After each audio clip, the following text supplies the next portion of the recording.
હવે ત્યાર પછી આવે છે સહસંયોજક અથવા તો આયનીય હાઇડ્રાઇડ સંયોજનો. હવે સહસંયોજક અથવા આણ્વીય હાઇડ્રાઇડ છે એ કોણ બનાવી શકે? તો સામાન્ય રીતે જે પી વિભાગના તત્વો છે, તો આવર્ત કોષ્ટકના પી વિભાગના તત્વો છે એ તત્વો સાથે ડાયહાઇડ્રોજન H2 એ આણ્વીય અથવા તો સહ સંયોજક સંયોજનો એટલે હાઇડ્રાઇડ સંયોજનો છે એ બનાવે છે. તો પી વિભાગના તત્વો સાથે હાઇડ્રોજન હાઇડ્રાઇડ સંયોજનો બનાવી શકે. તો પી વિભાગના તત્વોમાં CH4 મિથેન, NH3 એમોનિયા, ત્યાર પછી આવે H2O, HF વગેરે. તો પી વિભાગના ચોથો, પાંચમો, છઠ્ઠો ને સાતમો સમૂહ છે એના જે તત્વો બધા અધાતુ તત્વો કહેવાય, જે હાઇડ્રોજન સાથે જોડાય અને સહસંયોજક અથવા આણ્વીય હાઇડ્રાઇડ સંયોજનો બનાવતા હોય છે. જેમાં આ બધા અધાતુ તત્વો છે. તો આવા જે અધાતુ તત્વો સાથેના જે હાઇડ્રાઇડ છે એ અધાતુ તત્વો સાથેના બધા જ હાઇડ્રાઇડ સંયોજનો એ હાઇડ્રાઇડ સંયોજનો છે જેમને સહસંયોજક, તો અધાતુ તત્વો સાથેના હાઇડ્રાઇડ સંયોજનો જે સહસંયોજક હોવાના કારણે જ આ કેવા હોય છે? તો કે બાષ્પશીલ રહેલા હોય છે. તો આ બધા કેવા બાષ્પશીલ હોય? પેલા એસ વિભાગવાળા અબાષ્પશીલ, તો આ પી વિભાગવાળા સહસંયોજક હાઇડ્રાઇડ બધા બાષ્પશીલ સંયોજનો ગણી શકીએ છીએ. હવે આ જે સહસંયોજક હાઇડ્રાઇડ એમાં લુઈસ બંધારણમાં રહેલા ઇલેક્ટ્રોન એની સાપેક્ષ સંખ્યા અને બંધની સાપેક્ષ સંખ્યા મુજબ એને પાછા 3 ભાગમાં વર્ગીકૃત કરવામાં આવતા હોય છે. તો આવા જે આણ્વીય અથવા સહસંયોજક હાઇડ્રાઇડ છે એવા હાઇડ્રાઇડને લુઈસ બંધારણમાં રહેલા જે ઇલેક્ટ્રોન હોય એ લુઈસ બંધારણના ઇલેક્ટ્રોન યુગ્મોની સંખ્યા કેટલી છે, એ ઇલેક્ટ્રોન કેટલા છે, એ ઇલેક્ટ્રોન એની એકબીજાના સાપેક્ષમાં રહેલી જે સંખ્યા છે એ સાપેક્ષમાં રહેલી સંખ્યા અને બંધ કેટલા બનાવે એ બંધની સંખ્યાના આધારે એમને પણ 3 ભાગમાં આપણે વર્ગીકૃત કરવામાં આવે છે. તો એમનું પણ આગળ વર્ગીકરણ કરી શકાતું હોય છે. તો આવા જે આણ્વીય હાઇડ્રાઇડ છે એમાં લુઈસ બંધારણમાં રહેલા ઇલેક્ટ્રોન યુગ્મોની એકબીજાના સાપેક્ષમાં સંખ્યા કેટલી, બંધની સંખ્યા કેટલી, તેના આધારે એમને 3 ભાગમાં વર્ગીકૃત કરી શકાય. એના સંખ્યાના આધારે એને 3 ભાગમાં વર્ગીકૃત કરી શકાય છે. તો આવા જે 3 પેટા વિભાગો છે આણ્વીય હાઇડ્રાઇડના, જેમાં પહેલાને કહેવાય છે ઇલેક્ટ્રોન જે છે એની ઉણપવાળા હાઇડ્રાઇડ સંયોજનો. તો ઇલેક્ટ્રોનની ઉણપવાળા એટલે અપૂરતા ઇલેક્ટ્રોનવાળા હાઇડ્રાઇડ સંયોજનો ગણી શકાય. બીજો જે પેટા પ્રકાર છે જેમાં ઇલેક્ટ્રોન સામાન્ય રીતે પરિશુદ્ધ હોય, ઇલેક્ટ્રોન પરિશુદ્ધ એટલે પૂરતા કહેવાય. તો ઇલેક્ટ્રોન પરિશુદ્ધ હાઇડ્રાઇડ સંયોજનો. હવે ઇલેક્ટ્રોન ઉણપવાળા હાઇડ્રાઇડ એટલે અપૂરતા, આ પૂરતા. અને એવી જ રીતે ઇલેક્ટ્રોન ધનિક એટલે કે જરૂર હોય એના કરતાં વધારે હાઇડ્રોજનવાળા હાઇડ્રાઇડ સંયોજનો.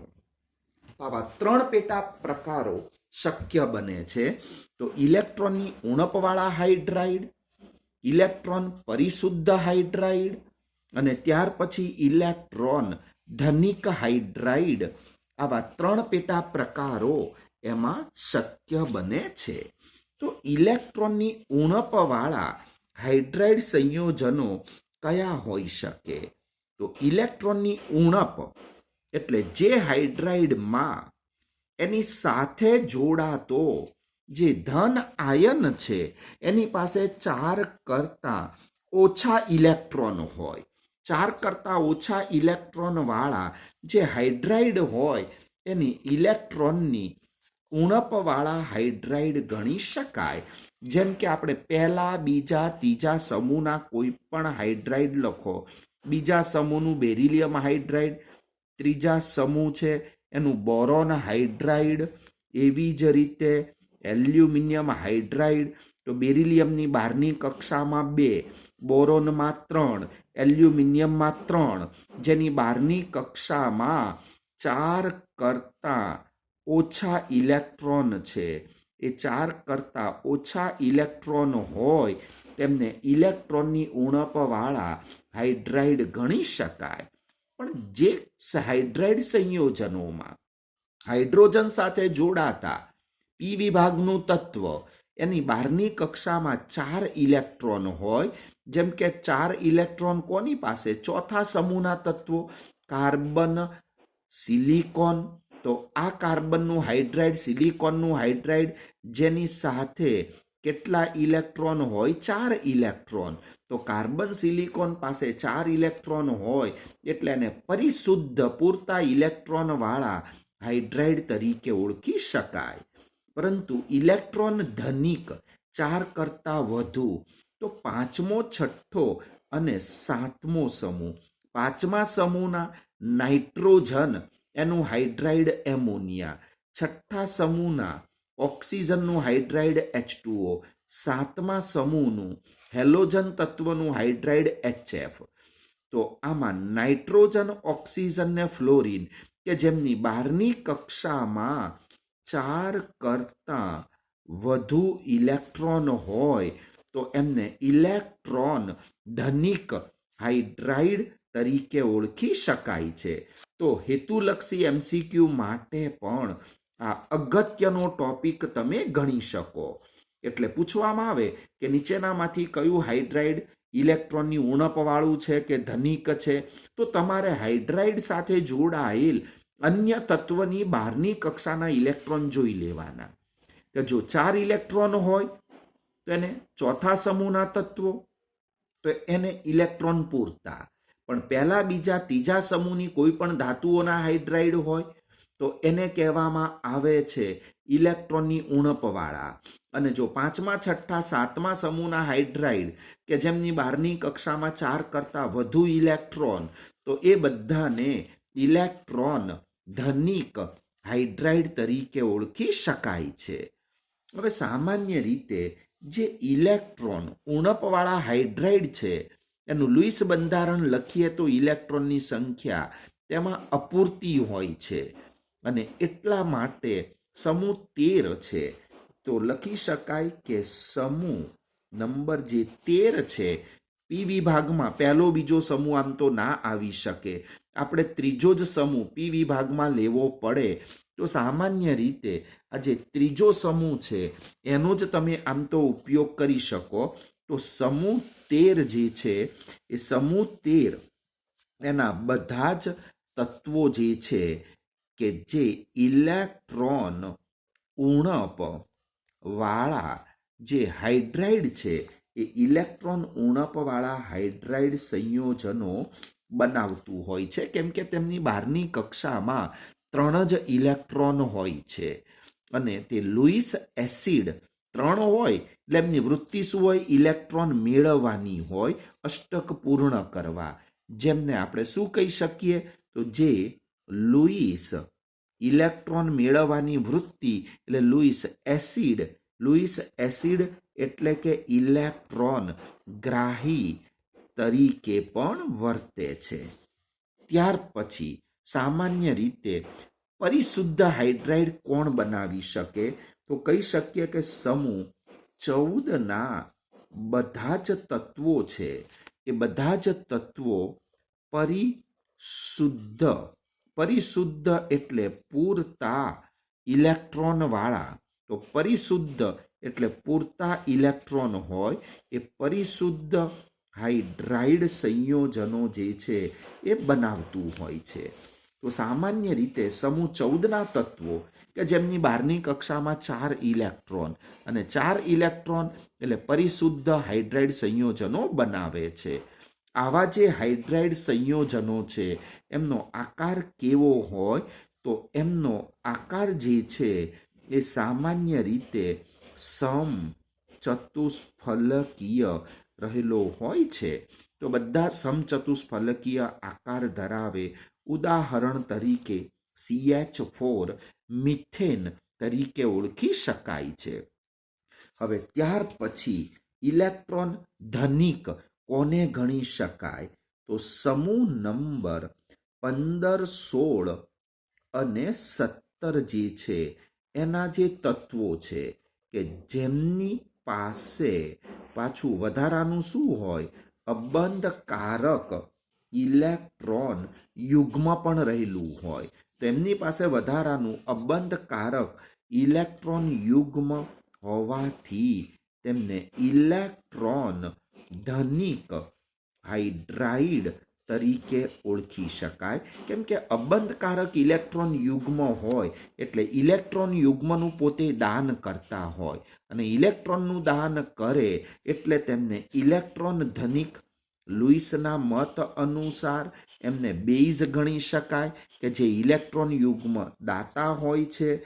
જેમાં નાઇટ્રોજન સમૂહ જે છે એ નાઇટ્રોજન સમૂહ જેમાં એમોનિયાના નાઇટ્રોજન પાસે 1, તો નાઇટ્રોજન પાસે 1, ત્યાર પછી H2Oના ઓક્સિજન પાસે 2 અને HFના જે ફ્લોરિન છે એ ફ્લોરિન પાસે 3 અબંધકારક ઇલેક્ટ્રોન યુગ્મ જે છે એ રહેલા હોય છે.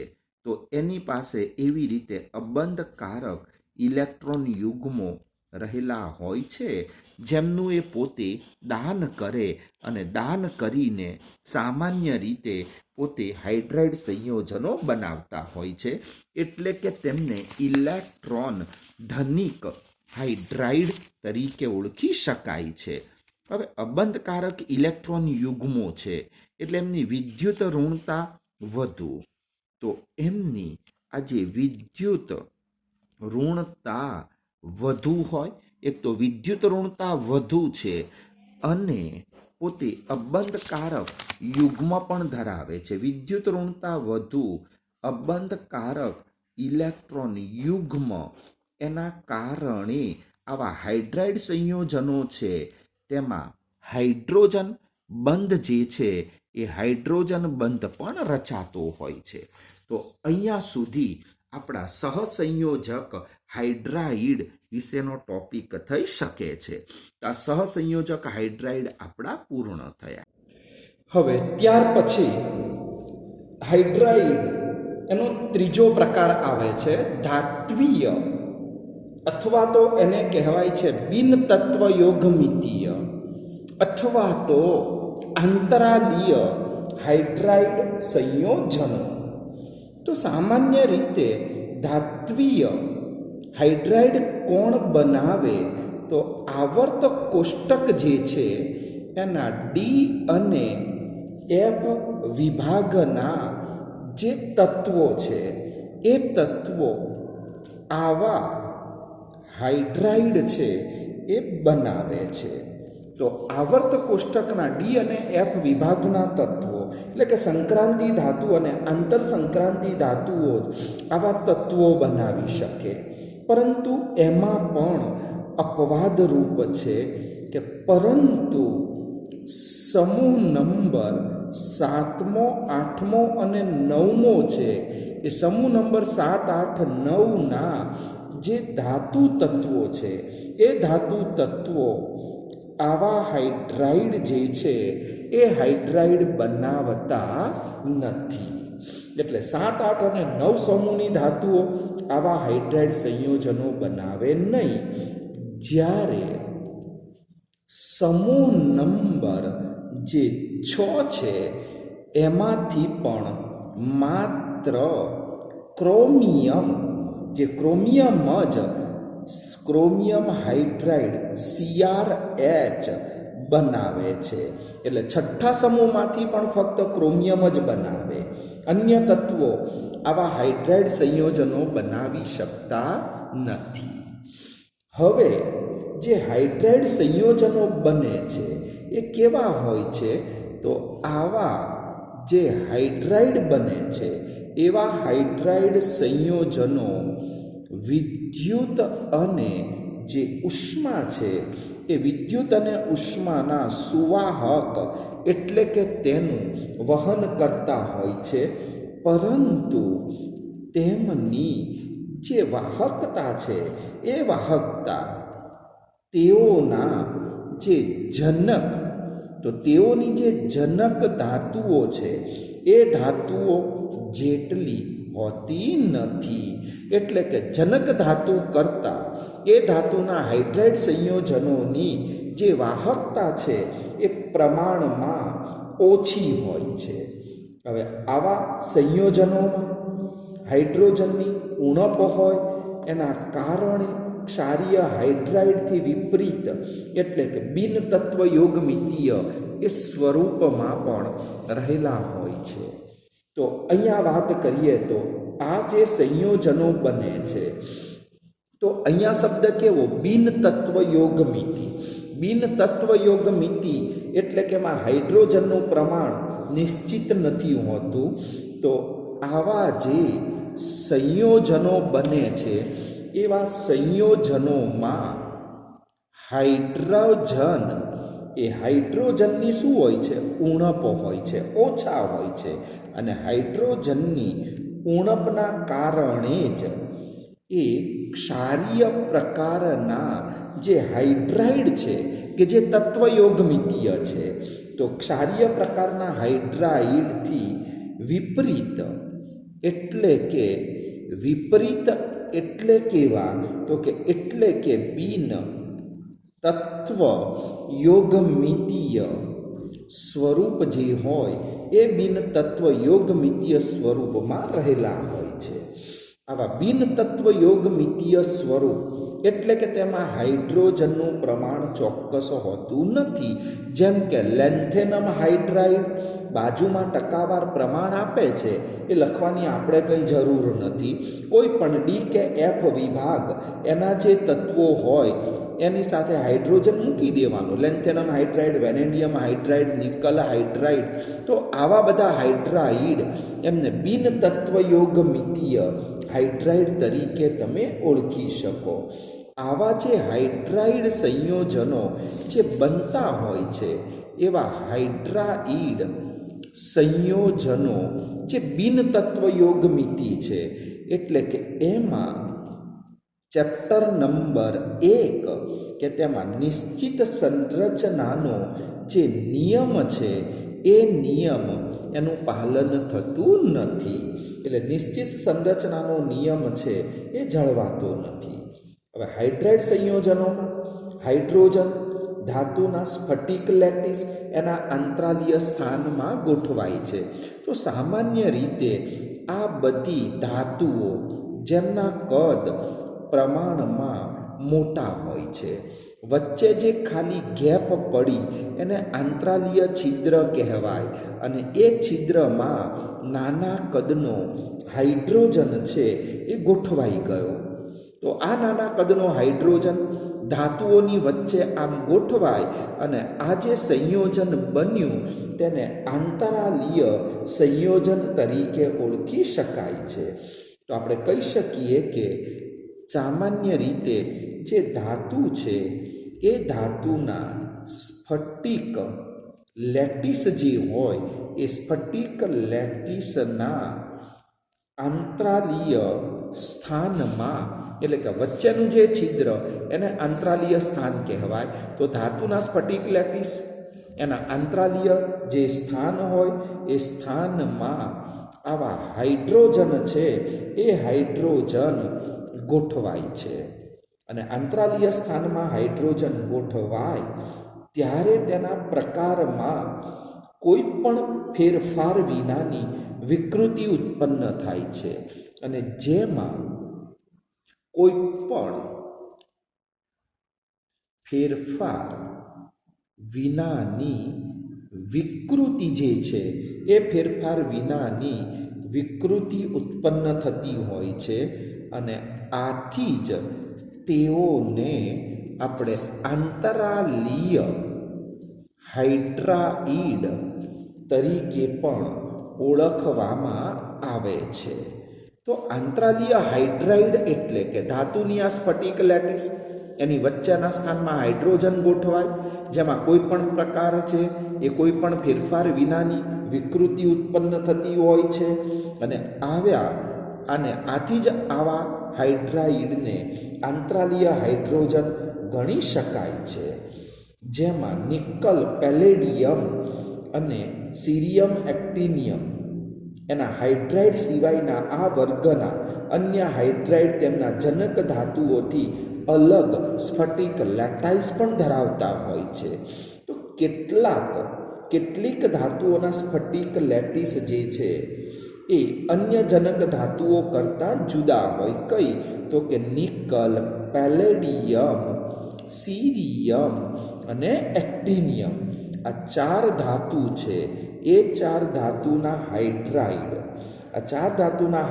સિવાયના આ વર્ગના અન્ય હાઇડ્રાઇડ, તો આ 4 ધાતુઓ છે એ 4 ધાતુના હાઇડ્રાઇડ સિવાયના અન્ય ધાતુના જે હાઇડ્રાઇડ છે એ હાઇડ્રાઇડ તેમના જનક ધાતુ જે તત્વો છે એ જનક ધાતુ તત્વોથી પોતે અલગ સ્ફટિક લેટિસ છે એ ધરાવે છે.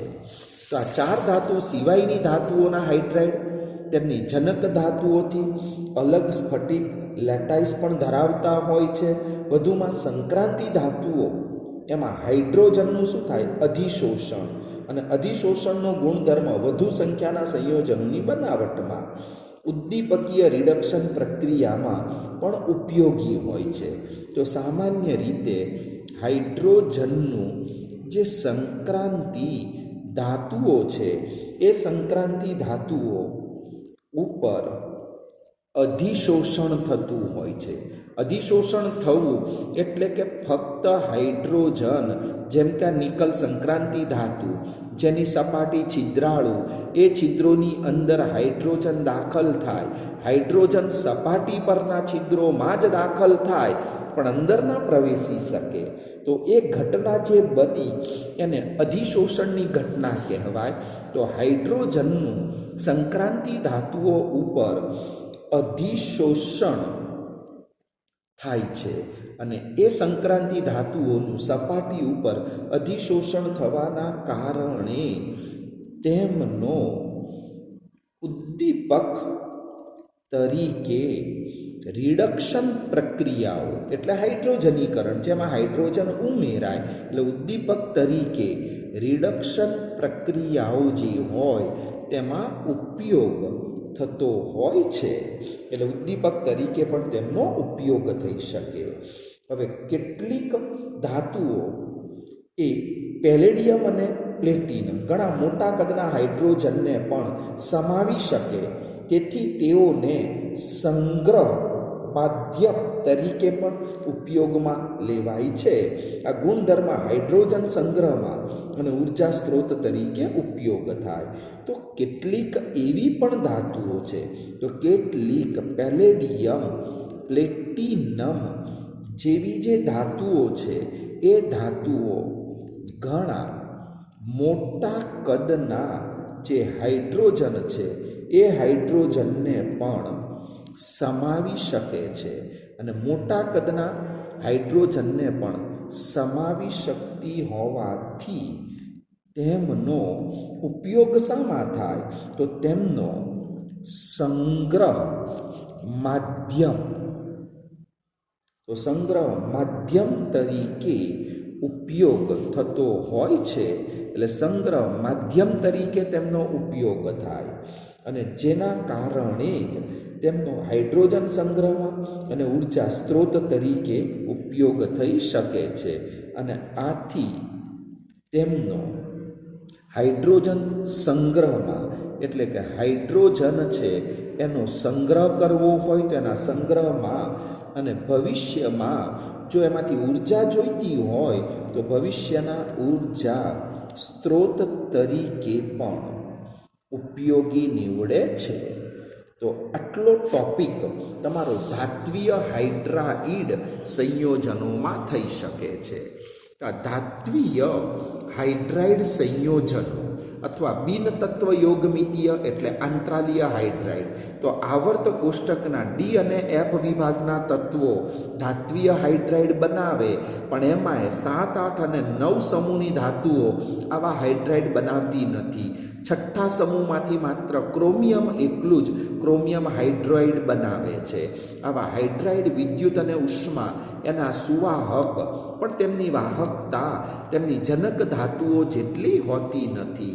વધુમાં આવા હાઇડ્રાઇડ સંયોજનોમાં ઘણામાં હાઇડ્રોજન ઓછા પણ હોય અને હાઇડ્રોજનની ઉણપના કારણે ક્ષારીય હાઇડ્રાઇડ કરતાં ધાત્વીય હાઇડ્રાઇડ એ કેવા છે? વિપરીત.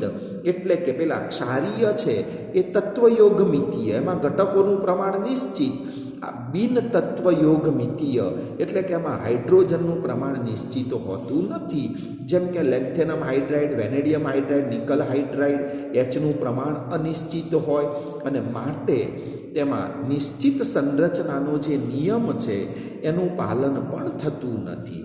વધુમાં જે ધાતુ હોય એના સ્ફટિક લેટિસ, એના અંતરાલીય આ સ્થાન, એમાં હાઇડ્રોજન ગોઠવાય પણ એમાં કોઈ પણ ફેરફાર વિનાની આવી આ વિકૃતિ ઉત્પન્ન થઈ. માટે ધાતુ અને હાઇડ્રોજનનું આ જે મિશ્રણ બન્યું એને આંતરાલીય હાઇડ્રાઇડ તરીકે પણ ઓળખી શકાય. વધુમાં નિકલ, પેલેડિયમ, સીરિયમ, એક્ટિનિયમ આ 4 સિવાયની અન્ય ધાતુ એના હાઇડ્રાઇડ હોય એની જનક ધાતુઓથી અલગ સ્ફેટિક લેટિસ ધરાવે છે. એટલે કે આ 4 ધાતુઓના હાઇડ્રાઇડ એની જનક ધાતુ જેવું લેટિસ ધરાવે, અન્ય ધાતુઓ આવું લેટિસ ધરાવી શકતી નથી. વધુમાં હાઇડ્રોજન આ સંક્રાંતિ ધાતુઓની સપાટી, એના ઉપર એનું અધિશોષણ થાય. અધિશોષણના ગુણધર્મના લીધે ઉદ્દીપક તરીકે તેનો રિડક્શન પ્રક્રિયાઓમાં હાઇડ્રોજન ઉમેરવા પણ ઉપયોગ થઈ શકે છે. જ્યારે પેલેડિયમ, પ્લેટિનમ જેવી ધાતુઓ જે મોટા કદના હાઇડ્રોજનને પણ સમાવી શકતી હોય છે અને માટે હાઇડ્રોજનનું એમની સપાટી ઉપર એનો સંગ્રહ થાય, એટલે સંગ્રહ માધ્યમ તરીકે પણ એ ધાતુઓનો ઉપયોગ થાય. આથી હાઇડ્રોજન સંગ્રહમાં અને ઉર્જાના સ્ત્રોત તરીકે પછી હાઇડ્રોજનનું અધિશોષણ થયા બાદ તેમનો ઉપયોગ પણ કરી શકાય છે.